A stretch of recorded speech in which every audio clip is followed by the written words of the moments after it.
उद्योगिनी scheme, महिलांनो स्वतःचा उद्योग सुरू करा. सरकारची उद्योगिनी मिळवून देते 3 लाख रुपयांचे कर्ज. गृह उद्योग सुरू करा. नमस्कार मित्रांनो, आपण चॅनलवर नवीन आला असाल तर कृपया चॅनलला सबस्क्राईब करण्यास नम्र विनंती आहे. चला तर मग बघू नवीन काय विशेष. उद्योगिनी स्कीम, केंद्र सरकार महिलांसाठी विविध योजना राबवतात.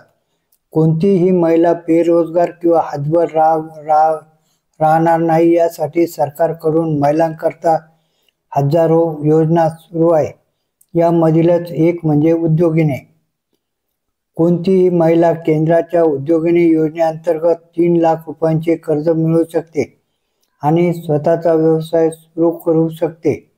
या योजनेअंतर्गत एकूण 88 उद्योग प्रकल्पांचा समावेश आहे.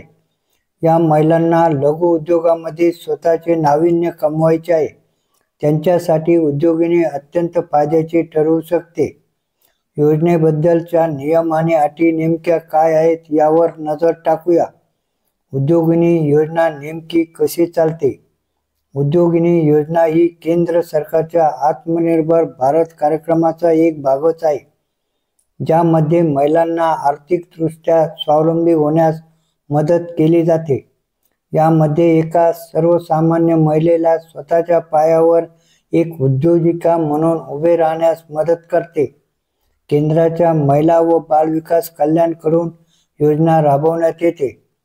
योजनेच्या कर्ज मर्यादेविषयी जाणून घ्या.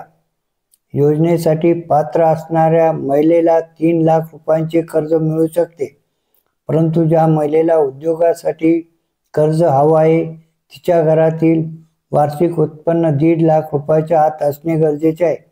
आनंदाची गोष्ट म्हणजे विधवा तसेच दिव्यांग महिलांसाठी कोणत्याही प्रकारची लिमिट दिली गेली नाही.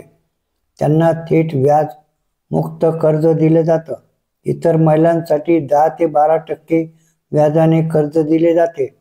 महत्त्वाचे 1. या योजनेसाठी पात्र असणाऱ्या महिलेचे वय 18 ते 55 वयोगटामध्ये असणे गरजेचे आहे.